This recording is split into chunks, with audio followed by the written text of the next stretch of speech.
We want to welcome you to Game Change. We have over 600 attendees at this meeting, about 150 more than last year. We have over 260 people here for training, and in total it's about 900 people. So I would say let's give NADCO a round of applause, our members, our industry who are engaging. We have a terrific program for you here today. Jean Hewlett, the Associate Administrator of the SBA, is here. Brent Cherlino, the Director of Credit Risk Management. We have our lending leaders and partners. We have staff coming from Senator Jim Risch's office. He's the ranking member of the Senate Small Business Committee. Very important to our future. We have franchise business leaders. Franchise leaders and friends, could you raise your hand and wave so we can see you? Yay, the franchise leaders. And we have trade association leaders, our partners in the many efforts that we're launching and that you're going to hear about today. And I'm very pleased to see so many leaders of our CDCs who are engaging in Game Change. They're here, you're active. We're launching something very exciting. So thank you for making the effort to be here at this beautiful place. I'd like to thank our Game Change sponsors. We couldn't do this without them. They have very generously contributed to this meeting and supporting our programs. Bank of America, Merrill Lynch, Wells Fargo, and Credit Suisse. Let's give them a hand.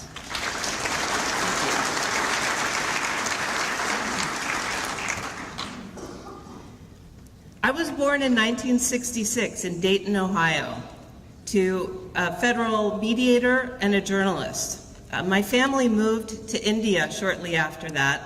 I'm the short one in the picture. And we stayed there for a few years as he worked for the State Department. The rest of my childhood was in Washington, D.C. Don't hold it against me. But I grew up in Washington, and growing up in Washington always gave me a lot of respect for our country, and I always liked the arena of ideas in Washington, although sometimes they're hard to find these days. In terms of my professional background, I started out at the Voice of America. I worked in Nairobi, Kenya, in East Africa.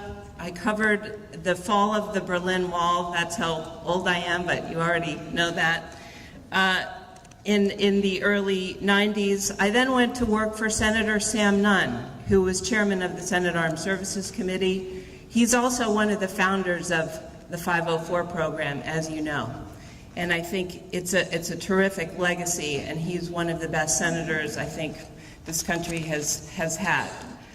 I worked for the National Restaurant Association, for the National Association of Manufacturers, and most recently at the International Franchise Association. And I'm very pleased that we have so many friends here from the IFA and for the support that they've given us. In the first 136 days, I guess it's 137 today to be exact, but it only feels like 136, we wanted to establish some tentpole strategic objectives. The first one is to double loan volume by 2016. Some have said that's a hairy, audacious goal. That's okay, we like that. And if we don't set ambitious goals, we'll never reach them.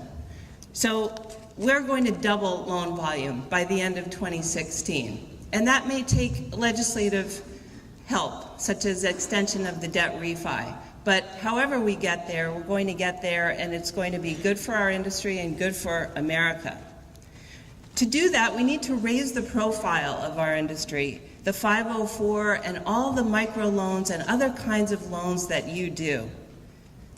We need to expand our training and support to make sure that all CDCs have the resources they need to be part of this effort, part of the game change, part of successfully creating the jobs America needs by financing small business, the backbone of this country. In the past few years, NADCO has seen a decline in revenues and some increase in expenses. That's the situation that we're starting with.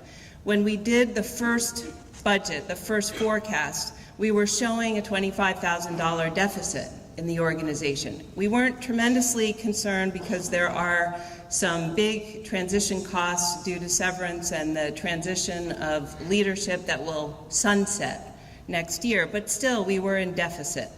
Well, we looked at the budget again in May and we're at a $34,000 surplus. The reason is increased engagement, increased attendance at our meeting. We had over 100 people at our Government Affairs Conference in March in Washington.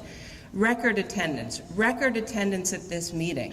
That is showing the energy that we need to build the organization and build the programs to raise our success and the operational level of the entire industry. For our future, we want to see high-quality meetings, increased training. We want to cultivate new members, lenders and micro-lenders, our partners, our economic development partners and communities.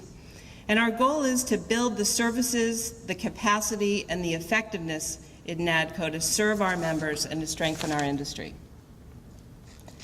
Of course, we need a strong team to build that toward that goal. So I'm very pleased to announce some of our new and our strong team that are here today. Rhonda Poynton, Vice President of Regulatory Affairs, Training and Support. That's a new position. Rhonda, are you here? Could you raise your hand? That's Rhonda. Denise Ripley is Associate Manager of Programs and Operations. Denise? If you can see Denise. Karen Schulgett is wearing red and white, the team colors. She's Senior Manager of Communications and Administration. And Becky Mars, our Manager of Events and Education, who's running the show here, as well as Bridget Connors. Let's thank the team for all they're doing to make this a terrific meeting.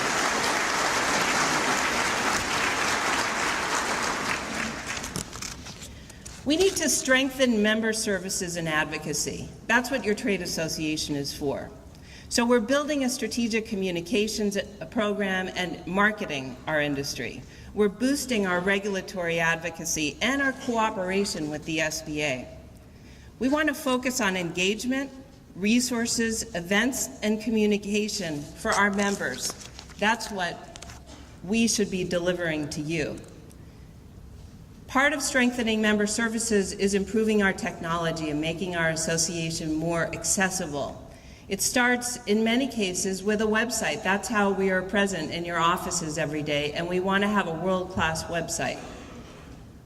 This is a picture of the new NADCO website. We'll be turning it on in June, and it's going to make it easier for you to find the forms you need, to find the resources you need, but also it's our public face to the world. It needs to say we are effective, we are approachable, we serve. And that's what our new improved website is going to do. It's going to have places for our strategic initiatives, such as Vet Loan Advantage, which you'll hear more about today, and help everyone in this country understand what we can offer and how to access it. By building resources and marketing, we're going to reverse the long-term declines in our revenue and our meeting attendance. We're going to develop the resources to offer the training, the more accessible training you need and support. And that will in turn build revenue, build engagement. It all works together in a cycle. Our vision, that CDCs are centers of excellence. We're deal makers, not deal takers. We're highly regarded partners of small business and catalysts for job growth in America. And we're building communities every day. What's the state of our industry? Well, to date, in fiscal year 2013, over $3 billion in debentures were issued, which is up 23% from a year ago at this time. The 12-month average 20-year debenture rate is 2.22% versus 3%, meaning our loans are being offered at a better price. And our average monthly issue is $431 million as opposed to $321 a year ago at this time. So that's a strong showing. We're doing good business. We're off to a good start. The fiscal cliff was avoided, but sequestration was not. And the whole atmosphere in Washington has federal programs under a microscope. And that's why to be centers of excellence and to achieve some of the goals we're talking about are especially critical. A little wind behind our back at the moment is the Federal Reserve's quantitative easing. They're buying $85 billion of Treasury bonds a month. That's increasing the demand for very good securities like ours.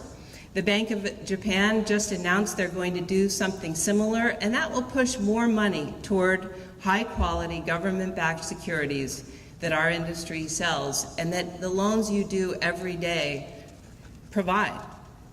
Zipper, the quantitative easing policy, remains in effect and will keep interest rates low until the unemployment rate drops and inflation rises. So those are winds behind our back for the moment.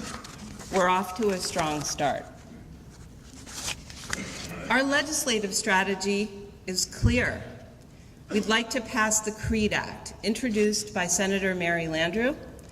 It would extend our very successful debt refinance program that helped 2,700 businesses in its short life refinance $7 billion of debt to get that money, their money, back in their businesses, working capital to sustain and create jobs.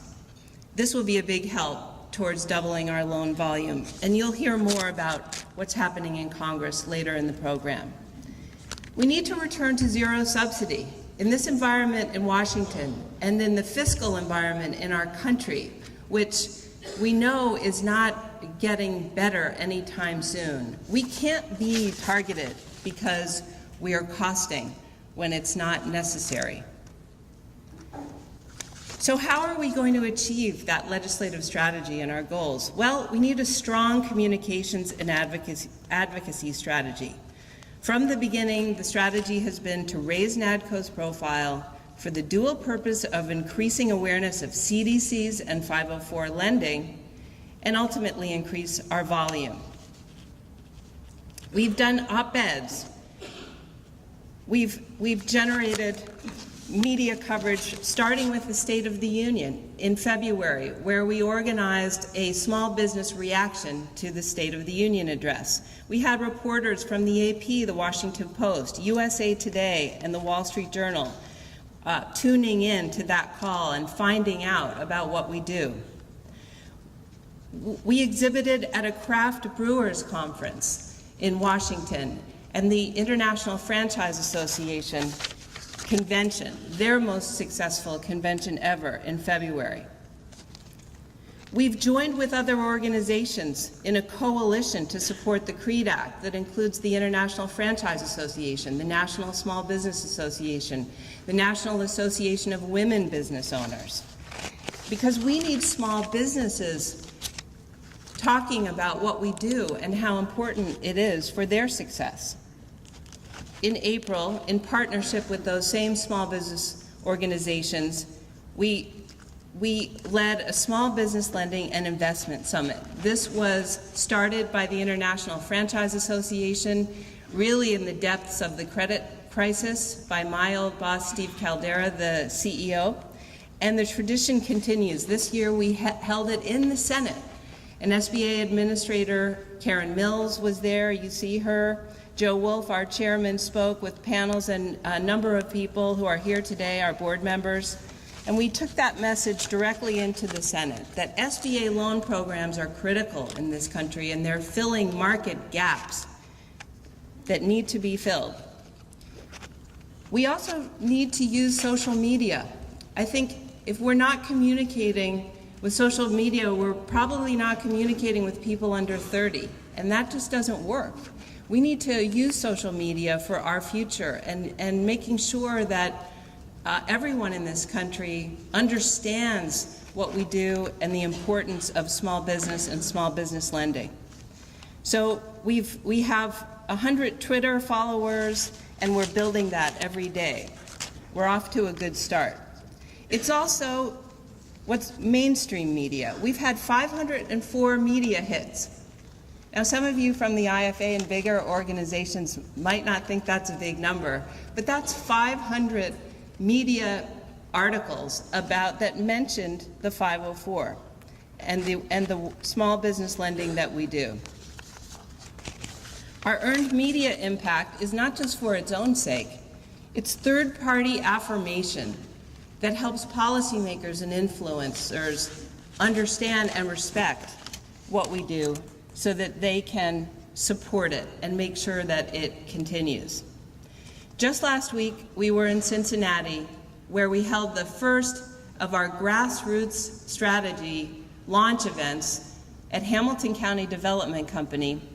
And David Main, our board member, organized a terrific event that included senators, that is, representatives of senators' offices and representatives from the entire region. And we'd like to play you a radio clip from the biggest radio station in Cincinnati, WLW.